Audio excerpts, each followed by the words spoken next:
नमस्कार। आकाशवाणी से प्रस्तुत है समाचार प्रभात।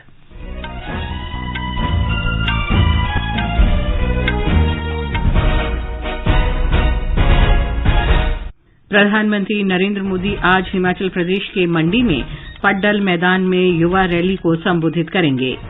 मुख्य निर्वाचन आयुक्त ने आगामी हिमाचल प्रदेश विधानसभा चुनाव तैयारियों की समीक्षा की। गृह मंत्री अमित शाह आज बिहार के किशनगंज में सीमा सुरक्षा बल, सशस्त्र सीमा बल और भारत तिब्बत सीमा पुलिस बल के महानिदेशकों के साथ समीक्षा बैठक करेंगे। भारत सहित 32 देशों ने संयुक्त राष्ट्र सुरक्षा परिषद में तत्काल और व्यापक सुधार के लिए कहा। विदेश मंत्री सुब्रमण्यम जयशंकर आज न्यूयॉर्क में संयुक्त राष्ट्र महासभा को संबोधित करेंगे। विदेश मंत्रालय ने कनाडा में बसे भारतीयों को घृणा, अपराधों और सांप्रदायिक हिंसा तथा भारत विरोधी गतिविधियों से सतर्क रहने को कहा। अंडमान निकोबार में 6.1 तीव्रता के भूकंप के झटके और नागपुर में भारत ने ऑस्ट्रेलिया को दूसरे T20 अंतर्राष्ट्रीय क्रिकेट मैच में 6 विकेट से हराया। समाचार प्रभात में मुनीश शर्मा के साथ मैं लवली निगम। प्रधानमंत्री नरेंद्र मोदी आज हिमाचल प्रदेश में मंडी के पड्डल मैदान में युवा रैली को संबोधित करेंगे। आकाशवाणी समाचार से बातचीत में हिमाचल प्रदेश के मुख्यमंत्री जयराम ठाकुर ने कहा कि रैली का आयोजन भारतीय जनता युवा मोर्चा की राज्य शाखा ने किया है।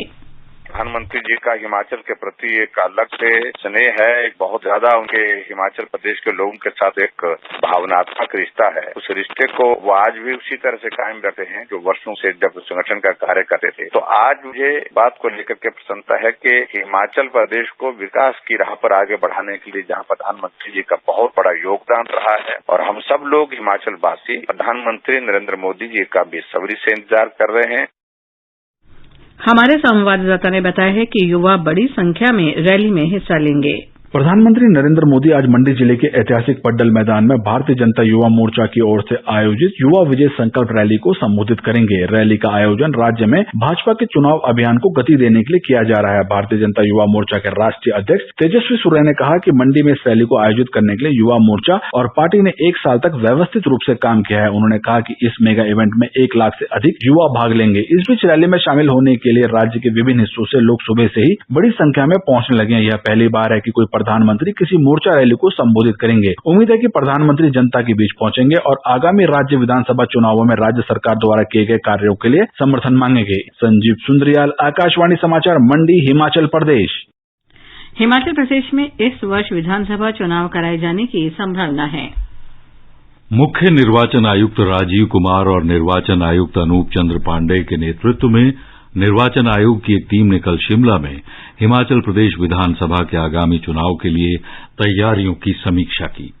विभिन्न राजनीतिक दलों के प्रतिनिधियों ने भी आयोग से भेंट की।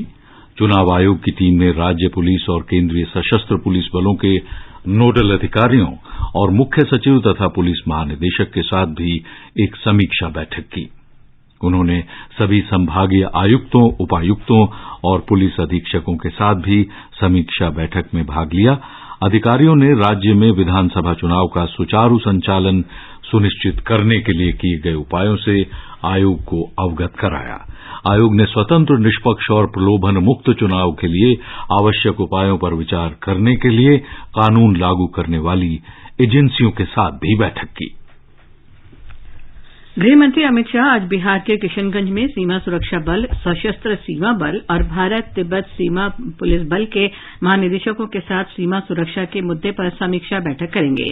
सीमा सुरक्षा बल BSF के शिविर में होने वाली इस बैठक में सीमावर्ती क्षेत्रों के वरिष्ठ अधिकारी शामिल होंगे। इससे पहले श्री शाह आज किशनगंज के सशस्त्र सीमा बल SSB के शिविर से फतेहपुर, पेक्टोला, बेरिया, आमगाछी और रानीगंज स्थित 4 सीमा निगरानी चौकियों के भवन का उद्घाटन करेंगे। श्री शाह किशनगंज में सुंदर स्वभूमि कार्यक्रम में हिस्सा लेंगे। ये कार्यक्रम आजादी का अमृत महोत्सव के अवसर पर माता गुजरी कॉलेज में आयोजित किया गया है। श्री शाह बूढ़ी काली मंदिर में भी पूजा अर्चना करेंगे।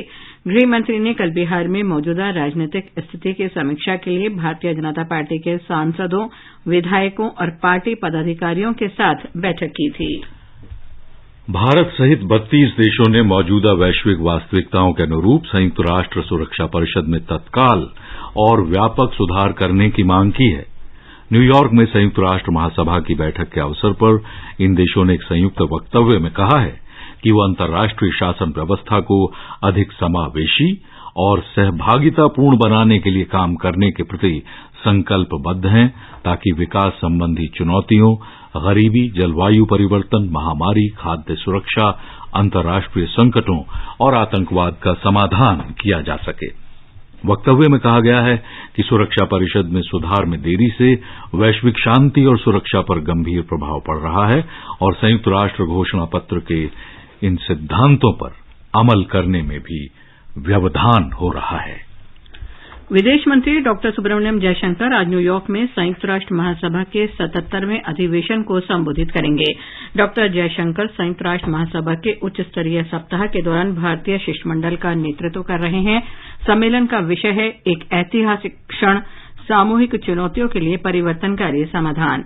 अधिवेशन के साथ साथ डॉक्टर जयशंकर बहुपक्षीय, क्वाड और ब्रिक्स तथा अन्य त्रिपक्षीय द्विपक्षीय बैठकों में भाग ले रहे हैं। विदेश मंत्री ने कल भारत, ऑस्ट्रेलिया और फ्रांस के विदेश मंत्रियों की त्रिपक्षीय बैठक में भाग लिया। एक ट्वीट में डॉक्टर जयशंकर ने कहा कि हिंद प्रशांत मुद्दों तथा वैश्विक स्तर पर सहयोग को बढ़ावा देने के लिए बैठक उपयोगी रही। उन्होंने कैरिबियाई द्वीप समूह के 15 देशों के साथ भारत कैरिकॉम मंत्री स्तरीय बैठक में भी हिस्सा लिया। डॉक्टर जयशंकर आजादी का अमृत महोत्सव को प्रदर्शित करने के लिए आज एक विशेष कार्यक्रम इंडिया एट 75 भारत संयुक्त राष्ट्र भागीदारी के महत्व को भी संबोधित करेंगे। कार्यक्रम को संयुक्त राष्ट्र महासभा के 77वें अधिवेशन के अध्यक्ष और अन्य सदस्य देशों के विदेश मंत्री तथा संयुक्त राष्ट्र विकास कार्यक्रम प्रशासक भी संबोधित करेंगे। विदेश मंत्रालय ने कनाडा में बसे भारतीय नागरिकों, विद्यार्थियों और शिक्षा तथा यात्रा के लिए कनाडा जाने वाले लोगों को सतर्क रहने को कहा है। मंत्रालय ने कनाडा में बढ़ते घृणा अपराध, सांप्रदायिक हिंसा और भारत विरोधी गतिविधियों को देखते हुए ये परामर्श जारी किया है।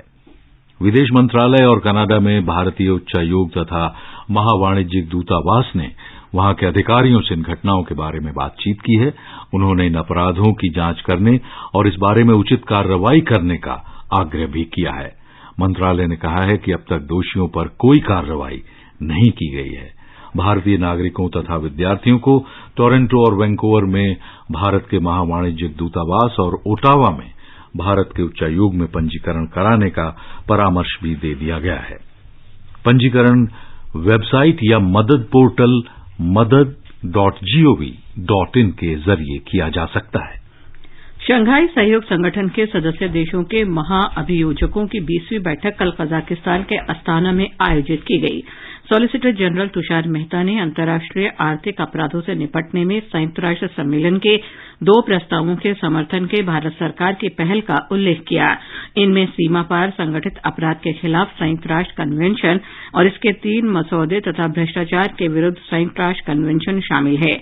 उन्होंने कहा कि अंतर्राष्ट्रीय आर्थिक अपराधों को रोकने के लिए भारत ने विशेष कानून बनाकर धन शोधन रोकने, इसका पता लगाने और इसमें दंड के कई विधायी उपाय लागू किए हैं।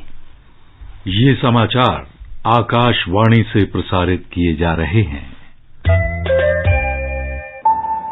Payment fail? लेकिन पैसे तो कट गए। गई मेरी मेहनत की कमाई। हो जाएगी भरपाई, चिंता मत कर मेरे भाई। अगर डिजिटल ट्रांजैक्शन फेल हो जाए और अकाउंट से पैसे कट जाए तो बैंक समय से पैसे लौटा देगा, वरना कॉम्पनसेशन का है प्रावधान। नहीं तो आरबीआई के ऑम्बुड्समैन को शिकायत करें आप। योर बिल, मेरी फीस। आरबीआई कहता है जानकार बनिए, सतर्क रहिए। जागृति का कहना है कि ग्राहक अब स्वयं अथवा अपने वकील अथवा अपने प्रतिनिधि के माध्यम से उपभोक्ता आयोग में शिकायत दर्ज करा सकता है।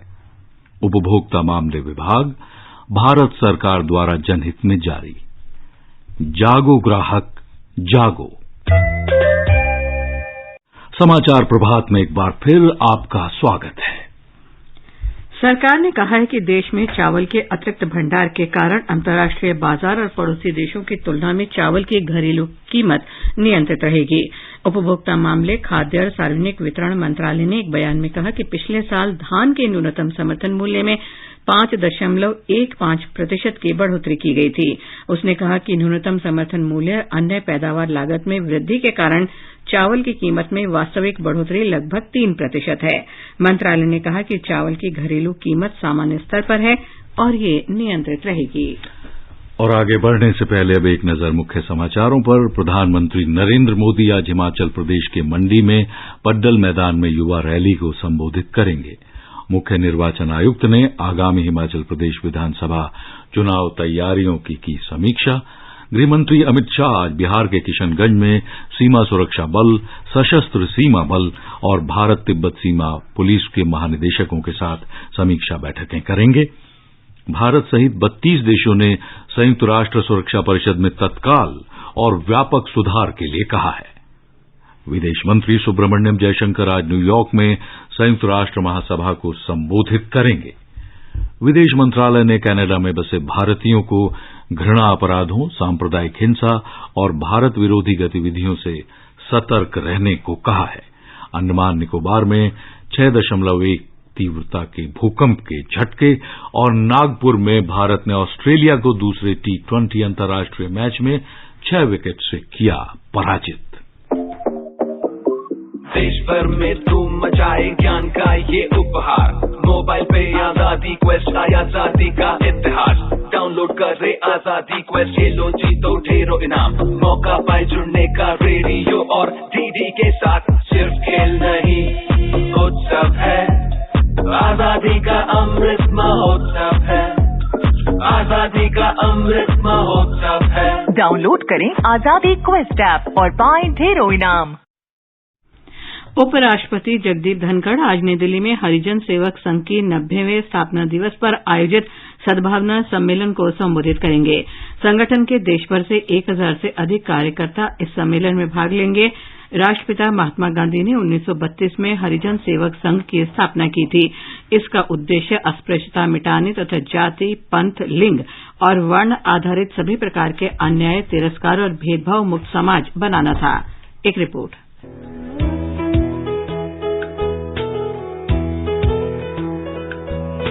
अस्पृश्यता की जड़ हर एक हिंदू के दिल में से निकल जाए तो हम बहुत ऊंचे चले जाएंगे। अस्पृश्यता को अभिशाप मानने वाले बापू ने इस कुरीति को मिटाने के लिए वर्षों तक संघर्ष किया और उनके इस संघर्ष की धुरी बना हरिजन सेवक संघ।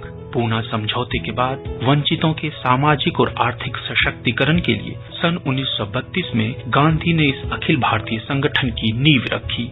दिल्ली के किंग्सवे कैंप में स्थित इसका मुख्यालय छुआछूत के खिलाफ लड़ाई का प्रमुख केंद्र रहा। वर्ष 1930 से 1940 के बीच बापू ने एक लंबा समय यहाँ बिताया। हरिजन सेवक संघ के परिसर में अपना बचपन बिताने वाली बापू की पौत्री और राष्ट्रीय गांधी संग्रहालय की अध्यक्ष तारा गांधी अपनी यादों को साझा करते हुए बताती हैं।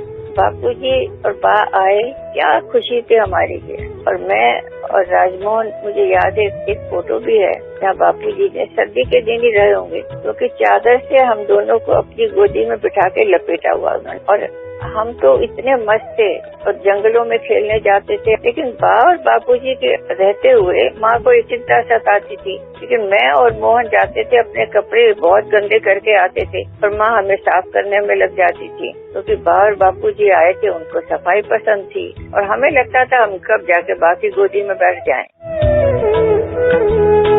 इसी परिसर में बापू ने एक सर्वधर्म प्रार्थना स्थल की स्थापना की। तारा गांधी इस स्थल के निर्माण के दौरान उस समय की अपनी उत्सुकता को कुछ इस रूप में याद करती हैं। मैं, राजमोहन और रामचंद्र, हम लोग उसके साक्षी थे जब मंदिर बन रहा था और उसके समाप्ति के हम आतुरता से इंतजार कर रहे थे। वहाँ पे मार्तन भाई वो आके उसमें चित्रकला करने वाले थे अंदर से दीवारों पर, और वो रंग सीढ़ी पे चढ़ के करते थे। और मुझे और मोहन को उन्होंने कहा, तुम तख्ते में रंग लेके खड़ी हो जाओ, तुमसे ले लेके मैं रंग लगाऊंगा। तो हमें तो इतनी खुशी हुई कि जैसे वो पेंटिंग्स मैंने ही बनाई।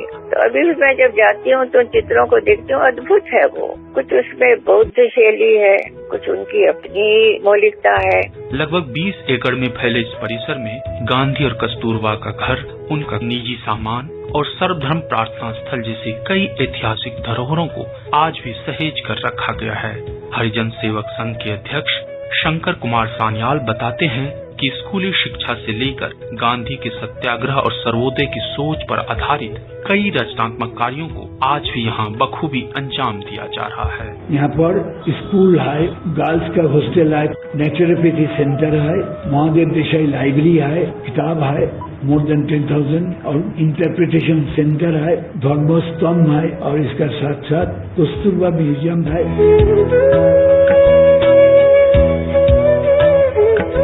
दिवाकर, आकाशवाणी समाचार।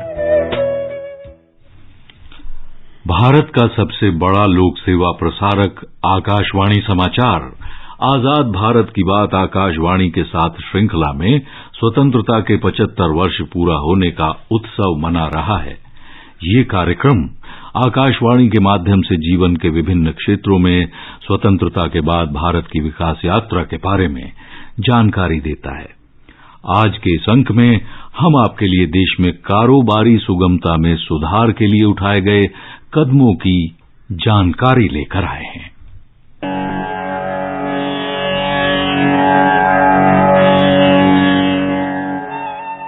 भारत विश्व बैंक की कारोबारी सुगमता की तालिका में लगातार नई ऊंचाइयों को छूता रहा है। कारोबारी सुगमता के नजरिए से देश विश्व के सर्वश्रेष्ठ मानकों के और निकट दिखाई देता है। विश्व बैंक की ease of doing business 2020 report में भारत ने 63वां स्थान हासिल किया, जबकि 2014 में देश इस सूची में 142वें स्थान पर था। भारत इस तालिका में लगातार तीसरी बार शीर्ष 10 देशों में रहा है। वरिष्ठ आर्थिक विशेषज्ञ रंजीत मेहता का कहना है कि सरकार द्वारा लाए गए परिवर्तनकारी सुधारों की बदौलत देश में कारोबार करना अब सरल हो सका है। India has really done very well in ease of doing business. If you look at the figures in 2014, India was at 142 position in ease of doing business. But today, when you look at the latest report in 2020 released by the World Bank, India has already achieved 63rd position. That means we have jumped around 79 position in ease of doing business. If you just look at it, around 25,000 compliances have been reduced in ease of doing business. And today, if you want to get a construction permit, if I just compare with what was happening in 2014, then we were around 180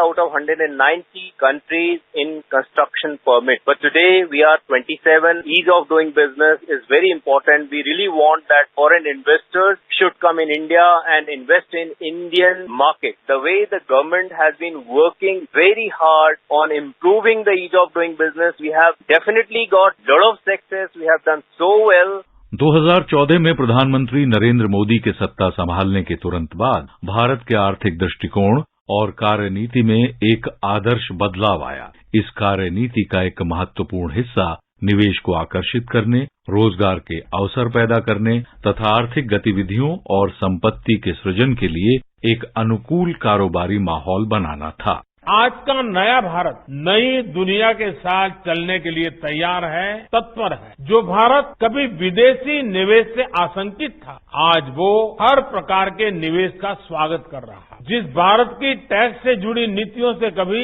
निवेशकों में निराशा फैल जाती थी, आज उसी भारत में दुनिया का सबसे कॉम्पिटिटिव कॉर्पोरेट टैक्स है और फेसलेस टैक्स सिस्टम भी है। जिस भारत में दस्तावेजों में, कागजों में, कानूनों में उलझाना ब्यूरोक्रेसी की पहचान माना जाता था, वहीं आज ease of doing business rank में बड़ी छलांग लगा रहा। जहां कभी कृषि को सिर्फ गुजारे का माध्यम माना जाता, वहीं अब कृषि में ऐतिहासिक रिफॉर्म्स के जरिए भारतीय किसानों के देश विदेश के मार्केट से सीधे जोड़ने का प्रयास हो रहा है। भारत दुनिया की सबसे खुली अर्थव्यवस्थाओं में से एक है।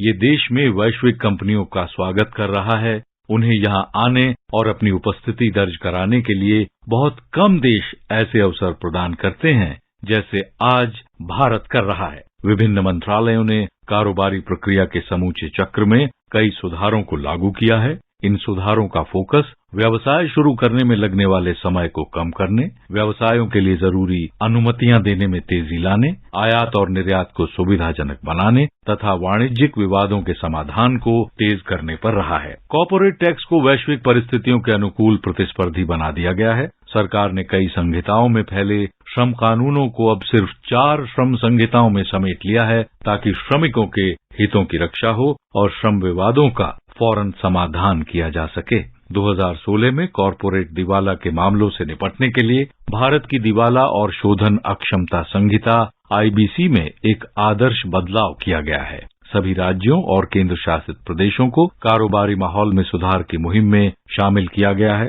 नियामक व्यवस्था में उदारीकरण से विनिर्माण गतिविधि को बढ़ावा मिलेगा, निवेशकों का विश्वास भारत में बढ़ेगा, दुनिया भर से निवेश आकर्षित होगा और आत्मनिर्भर भारत के नजरिए को आगे बढ़ाने में भी योगदान होगा। मुनीश शर्मा, आकाशवाणी समाचार, दिल्ली।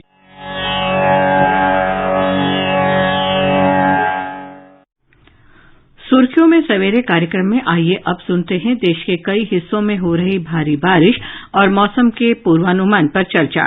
परिचर्चा में भाग ले रहे हैं मौसम विभाग के वरिष्ठ वैज्ञानिक डॉक्टर R.K. जेनामणि और आकाशवाणी संवाददाता सिद्धार्थ सिंह।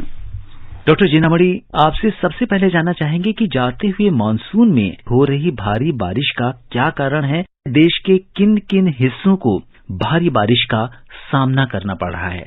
हमारा राष्ट्रीय राजधानी दिल्ली या हमारा NCR एरिया है, जैसे फरीदाबाद, गुड़गांव, नोएडा, गाजियाबाद 21 से शुरू हुआ था इवनिंग से। और सभी को ये मैं जानकारी देता हूँ कि नॉर्मली जो हमारा सिस्टम बनता है बंगाल का खाड़ी में, वो सेंट्रल इंडिया होते हुए कभी कभी दिल्ली या उत्तर प्रदेश आता है, या तो कभी कभी सेंट्रल इंडिया से यानी मध्य प्रदेश से डायरेक्ट दक्षिण राजस्थान होके गुजरात होके पाकिस्तान में डिसिपेट होता है या लेस मार्क हो जाता है। तो इस साल का जो मानसून अगर देखा जाए जुलाई एंड अगस्त, तो हमारा जो अराउंड अभी तक जो 11 सिस्टम बना है, जुलाई में 4 और अगस्त में 5 और सितंबर में भी 2 बना है, तो इसमें से जो जुलाई अगस्त का सारा सिस्टम जो है वो सारे राजस्थान, गुजरात, दक्षिण राजस्थान, गुजरात होके पाकिस्तान गए, जिसके कारण से ज्यादा जो बाढ़ का स्थिति या हेवी रेनफॉल रिलेटेड घटनाएं उड़ीसा, मध्य प्रदेश, दक्षिण राजस्थान, गुजरात और पाकिस्तान में एक्सट्रीम फ्लड या रिकॉर्ड ब्रेकिंग रेन भी हुआ था। लेकिन सितंबर 15 के बाद ये जो सिस्टम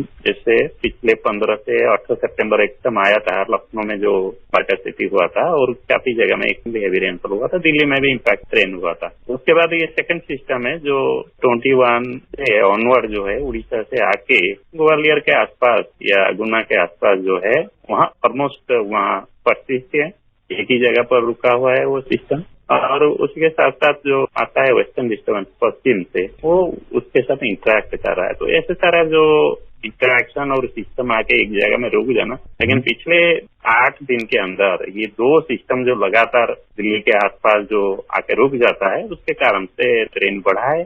डॉक्टर जेनामणि, आपसे ये भी समझना चाहेंगे कि येलो अलर्ट, रेड अलर्ट ये क्या बताता है, किस बात को इंडिकेट करता है, आपका क्या पैरामीटर्स होता है इसके लिए? ग्रीन में हम लोग जस्ट ग्रीन देके रखते हैं कि कोई उसमें एक्शन नहीं होता है, बट आज भी रेनफॉल अमाउंट जैसे अगर ज्यादा बढ़ता है या जैसे उनकी अमाउंट अगर मोर देन 60 मिलीमीटर या 120 मिलीमीटर और मोर देन 200 मिलीमीटर, तो वो फोरकास्ट के ऊपर हम लोग कैसा रेन होगा अगले 24 आवर्स या डे 2, जैसे 2400 या 2500 उत्तराखंड में क्या रेन होगा। जैसे अभी हम उम्मीद कर रहे हैं कि अगले 24 आवर्स में मोर देन 120 मिलीमीटर होगा, तो इसीलिए ऑरेंज दे के रखते हैं। ऑरेंज मतलब be prepared, means anything can happen actually. And when we update to red colour, that means take action. Take action मतलब stop your transport, stop your tourist, and be prepared means regulate your traffic. Yellow means actually be updated. Be updated. Just keep a track of what is the weather season. Doctor Jenamani, जैसा कि आपने बताया पूरे उत्तराखंड में भारी बारिश हो रही है, वहाँ पे भूस्खलन की भी समस्या आ रही है, तो वहाँ पे हम रेड अलर्ट माने? ये रेड अलर्ट तो हम लोग अपडेट करेंगे। Be prepared to regulate everything as well. So that we are telling actually maximum alert you are correct. We are giving Uttarakhand and adjoining West Uttar Pradesh also. So there are like area, Worli and other area. So we are giving.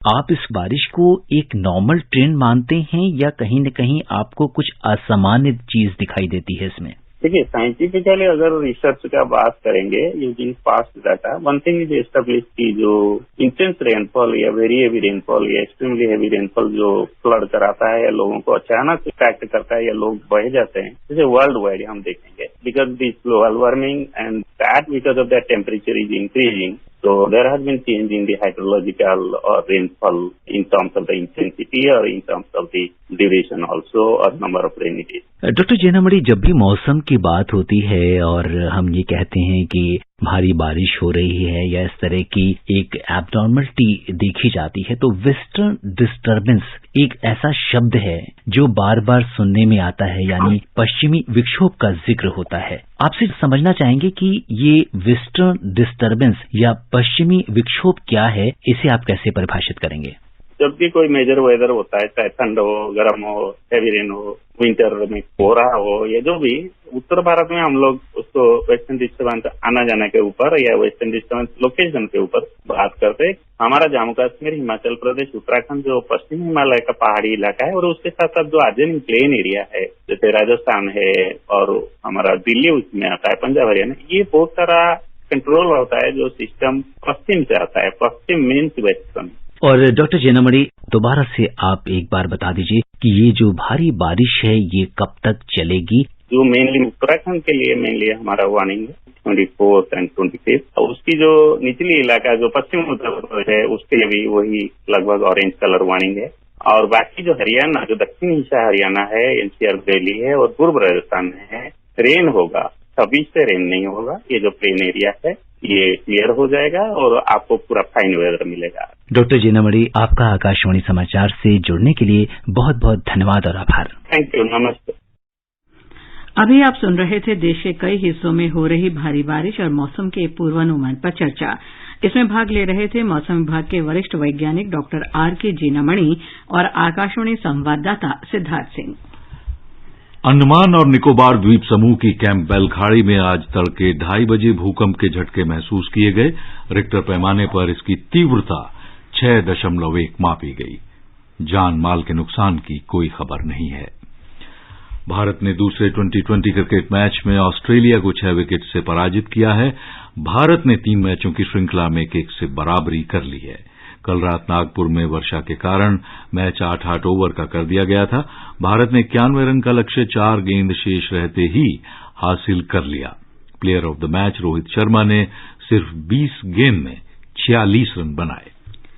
और मुनीश, अब बताएं आज के समाचार पत्रों में क्या विशेष है? जी हां लवलीन जी, आज की विशेषता एक तो मैं ये देख रहा हूं कि सभी अखबारों ने अलग अलग खबरों को प्रमुखता दी है. जैसे लोक सत्ते ने प्रधानमंत्री के सभी राज्यों के पर्यावरण मंत्रियों के सम्मेलन में संबोधन को पहली खबर बनाया है और लिखा है, जल वन संरक्षण के लिए काम की जरूरत. जनसत्ता ने भी उनके इस कथन को लिया है कि रुकी हुई परियोजनाओं को मंजूरी देने में लाएं तेजी. उधर राजस्थान पत्रिका ने कांग्रेस अध्यक्ष पद के लिए चल रहे घमासान को प्रमुखता दी है और लिखा है, थरूर उतरेंगे अखाड़े में और मनीष भी हैं कतार में. पत्र के अनुसार राहुल लेफ्ट, अब गहलोत इन. भारतीय प्रतिस्पर्धा आयोग की 4 साल लंबी चली जांच में एक खुलासा कि देश के कई बड़े अस्पताल मनमाने तरीके से पैसा वसूलते हैं. ये दैनिक भास्कर में है और अखबार ने सुर्खी दी है, अस्पतालों में मनमानी वसूली, रूम का किराया 4 स्टार होटल से भी ज्यादा. संयुक्त राष्ट्र सुरक्षा परिषद में भारत की दावेदारी को भरपूर समर्थन मिलने की खबर दैनिक जागरण के देश विदेश पन्ने में है. अखबार कहता है, वैश्विक मंचों पर भारत की कूटनीति को धुआंधार गति दे रहे हैं विदेश मंत्री. हिंदुस्तान और राष्ट्रीय सहारा की पहली खबर है, बेहिसाब बारिश बेहाल कर गई. पत्र के अनुसार दिल्ली एनसीआर में जल भराव से लोग घंटों जाम में फंसे रहे. और अंत में मुख्य समाचार एक बार फिर. प्रधानमंत्री नरेंद्र मोदी आज हिमाचल प्रदेश के मंडी में पड्डल मैदान में युवा रैली को संबोधित करेंगे. मुख्य निर्वाचन आयुक्त ने आगामी हिमाचल प्रदेश विधानसभा चुनाव तैयारियों की समीक्षा की. गृहमंत्री अमित शाह आज बिहार के किशनगंज में सीमा सुरक्षा बल, सशस्त्र सीमा बल और भारत तिब्बत सीमा पुलिस के महानिदेशकों के साथ समीक्षा बैठक करेंगे. भारत सहित 32 देशों ने संयुक्त राष्ट्र सुरक्षा परिषद में तत्काल और व्यापक सुधार के लिए कहा. विदेश मंत्री सुब्रमण्यम जयशंकर आज न्यूयॉर्क में संयुक्त राष्ट्र महासभा को संबोधित करेंगे। विदेश मंत्रालय ने कनाडा में बसे भारतीयों को घृणा अपराधों, सांप्रदायिक हिंसा और भारत विरोधी गतिविधियों से सतर्क रहने को कहा।